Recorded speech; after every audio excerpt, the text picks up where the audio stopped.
நான் அழகாக இல்லை, என்னை யாருக்குமே பிடிக்கல, என்னை சுற்றி இருக்கவங்க கண்களுக்கு நான் ரொம்ப அற்பமாக எண்ணப்படுறேன், எனக்குன்னு ஒரு வாழ்க்கை அமையுமா, என் வாழ்க்கை எப்படியா போகும், நான் என்ன பண்ண போகிறேன் அப்படின்னு கேள்விகளோடு இருக்கிறீங்களா? உங்களுக்கு தான் இந்த வார்த்தை. கர்த்தருடைய நாமத்துக்கு மகிமை உண்டாவதாக. இன்றைக்கி கூட அற்பமான ஆரம்பத்தை அற்புதமாய் மாற்றிய தேவன் நம்மளோடு கூட இருக்கிறார். அற்பமான ஆரம்பம் லேயாளோட வாழ்க்கையை நம்ம பார்ப்போம். அற்பமாக அவங்களோட வாழ்க்கை இருந்தது, ஆனால் எப்படி ஆண்டவர் அற்புதமாய் மாற்றினார் அப்படின்னு சொல்லிட்டு பார்ப்போம். லேயாள் யார் அப்படின்னு பார்த்திங்கன்னா, வேதத்தில் ஆண்டவருடைய சந்ததியை தொடங்கி வச்சவங்களே யார் அப்படின்னு பார்த்திங்கன்னா லேயாள் தான்.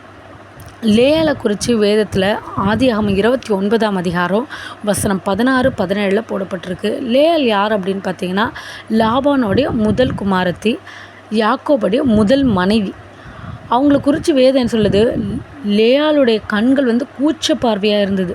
ஆனால் அவங்களுக்கு ஒரு சகோதரி இருந்தாங்க இல்லையா, அவங்கள பற்றி என்ன சொல்லுதுன்னா, ராகேலோ ரூபவதியும் பார்வைக்கு அழகானவளுமாய் இருந்தாள் அப்படின்னு சொல்லப்பட்டிருக்கு.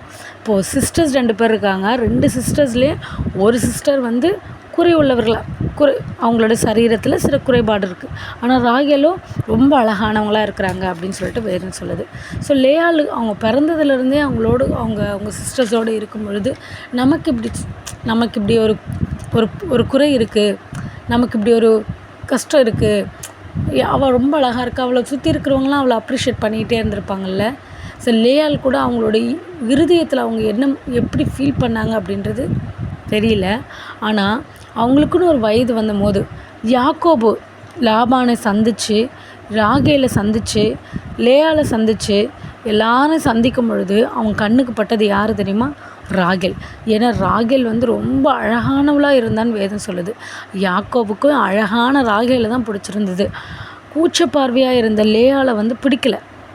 வேதம் அவர் பிடிச்சிருக்குன்னு சொன்ன மாதிரி எங்கேயுமே சொல்லப்படலை. லேயாளோடைய மனசு எப்படி இருக்குன்னு யோசிச்சு பாருங்கள். அவளோட தங்கச்சி ஒருத்தவங்களுக்கு பிடிச்சிருக்கு, ஆனால் என்ன ஒருத்தவங்களுக்கு பிடிக்கல அப்படின்ற ஒரு கஷ்டம் இருந்திருக்கும்ல, கண்டிப்பாக இருந்திருக்கும். ஆனால் அவங்களோட வாழ்க்கையில் ஆண்டவர் அவங்கள சுற்றி இருக்கிற அவங்க தகப்பனோ, இல்லை அவங்க தங்கச்சியோ, இல்லை அவங்க வீட்டுக்காரோ, கணவனோ அவங்கள அற்பமாக நினைக்கலாம். ஆனால் கர்த்தர் அவங்கள அற்பமாக நினைக்கல. லேயாள் என்ற பேருக்கு அர்த்தம் என்ன தெரியுங்களா? சோர்வு. அவங்க சோர்வாகவே எப்பயுமே இருந்திருப்பாங்கல்ல அந்த சூழ்நிலை அவங்க கடந்து போகும்போதெல்லாம். ஆனால் அவங்கக்கிட்ட இருந்த சில குவாலிட்டிஸ் என்ன தெரியுங்களா? அவங்க சோர்ந்து போகவே இல்லை. அவங்க யார் என்ன சொன்னாலும் முறுமுறுத்ததாக வேதம் சொல்லலை. யாக்கோபு ராகேலை விரும்பினார். ஆனால் லேயாளை லாபான் யாக்கோபுக்கிட்ட அமிச்சார். அவங்களுக்கு தெரியும் அந்த சூழ்நிலை எப்படி இருந்திருக்கும். அவங்க அந்த உள்ளே போகும்போது பொய்யோடையும் கலக்கத்தோடையும் பயத்தோடையும் போயிருப்பாங்க. அடுத்த நாள் எந்திரிச்சு யாக்கோபை பார்க்கும் பொழுது, நம்ம விரும்பின ராகேல் இது இல்லை, இது லேயாள், இது கூச்சப்பார்வை உள்ள லேயாள் அப்படின்னு சொல்லிட்டு வேண்டான்னு அவர் மனசில் யோசித்து மறுபடியும் ராகேலுக்காக 7 வருஷம் வேலை செய்யறதுக்கு ரெடியான ஒரு மனுஷன் யாருன்னா யாக்கோபு. ஸோ ராகேல் என்ன பண்ணாங்க, அவங்களுடைய கணவனுக்கே அவங்கள பிடிக்கல. அவங்க தகப்பன் எப்படியாவது இவங்களுக்கு கல்யாணம், தங்கச்சி கல்யாணம் ஆகிட்டு அக்கா கல்யாணம்லாம் எப்படி, அதனால் நீ அவங்க கூட போயிடு அப்படின்னு சொல்லிட்டு அவங்க தகப்பனே சொல்கிறாரு. அவங்க தகப்பன் வார்த்தைக்கு கீழ்ப்படிஞ்சு அவங்க வாழ்க்கையில் அவங்க உள்ளே போகும்பொழுது கஷ்டத்தோடையும் கண்ணீரோடையும் வேதனையோடையும் பயத்தோடையும் நடுக்கத்தோடையும் அவங்க வாழ்க்கைக்குள்ளே அவங்க நுழைஞ்சாங்க. ஆனால் கர்த்தர் அவங்க தகப்பனும் அவங்க கணவனும் அவங்கள அற்பமாக நினச்சாலும் கர்த்தர் அவங்கள அற்பமாக நினைக்கல. கர்த்தர் அவங்கள அற்பமாக நினைக்கவே இல்லை.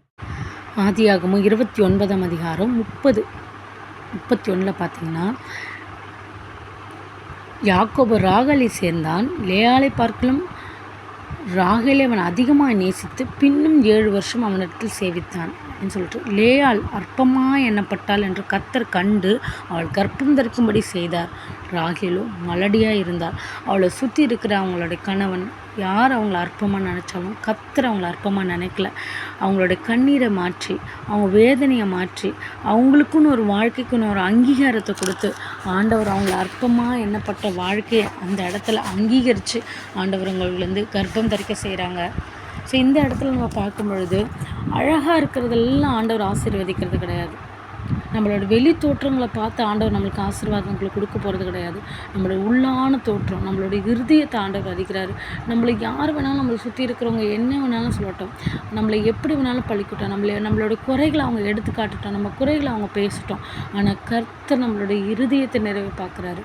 ராகேலோட இருதயம் ஒருவேளை கடவுளை நோக்கி இருந்திருக்கும். எப்படியாவது என் வாழ்க்கையை பாருங்கள் அப்படின்னு சொல்லிட்டு அவங்க என் மனுஷன்கிட்ட அழுதுருக்க மாட்டாங்கன்னு நினைக்கிறேன். கர்த்தர்கிட்ட அழுதுருப்பாங்க போல். அதனால தான் கர்த்தர் கண்டார். அவங்க கர்த்தர் கண்டார்னு வேதம் தெளிவாக சொல்லுது. கர்த்தர் கண்டார். இன்றைக்கி உங்களோட இருதயத்தில் கூட நீங்கள் எப்படி அழுதுட்ருக்கீங்க, எதுக்காக அழுதுட்ருக்கீங்க, என்னமா யோசிச்சுட்ருக்கீங்க அப்படின்னு எனக்கு தெரியாது. ஆனால் கர்த்தர் கண்டார், கர்த்தர் பார்க்குறார். கர்த்தர் உங்களோட வாழ்க்கையை அற்புதமாய் மாற்ற அவரால் கூடும். அவரால் செய்ய முடியாத ஒரு காரியம் என்று ஒன்றுமே கிடையாது. ஆண்டவர் அவங்கள கண்டு அவங்கள ஆசீர்வதித்து அவங்க அற்பமாக எண்ணப்பட்டதை மாற்றி ஆண்டவர் அவங்களுக்கு எத்தனை பிள்ளை தெரியுமா? 6 பிள்ளைகளையும் ஒரு பெண் குழந்தையும் கொடுத்தாரு. இஸ்ரவேல் கோத்திரம்னு சொல்லக்கூடிய 12 கோத்திரத்தில் 6 கோத்திரம் வந்து யாருடைய பிள்ளைங்க பார்த்தீங்கன்னா லேயாளோடைய பிள்ளைங்க தான். லேவி யாரை பார்த்தீங்கன்னா ப்ரீஸ்ட்டு. இப்போ இருக்க எல்லா ப்ரீஸ்ட் ஆண்டவருக்காக ஊழியம் செய்யக்கூடிய சந்ததி யார்கிட்ட இருந்து வந்ததுன்னு பார்த்தீங்கன்னா லேவாள்கிட்ட இருந்து வந்தது.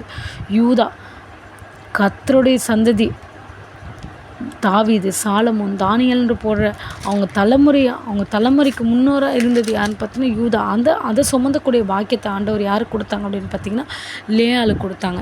இன்றைக்கி உங்களோட வாழ்க்கையை கூட உங்களை சுற்றி இருக்கிறவங்க உங்களுக்கு என்ன வேணாலும் சொல்லட்டும், உங்களோட குறைகளை எடுத்து காட்டட்டும், உங்களை அற்பமாக எண்ணட்டும். ஆனால் கர்த்தர் உங்களை இருதயத்தை பார்க்குறாரு. கர்த்தர் உங்கள் இருதயத்தை மாத்திரம்தான் பார்க்குறாரு. அவர் உங்கள் இருதயத்தை கண்டு உங்களை அற்பமாக எண்ணப்பட்டவங்க வாழ்க்கையை அற்புதமாய் மாற்ற அவரால் கூடும். கர்த்தர் தாமே இந்த வார்த்தையை ஆசீர்வதிப்பார்.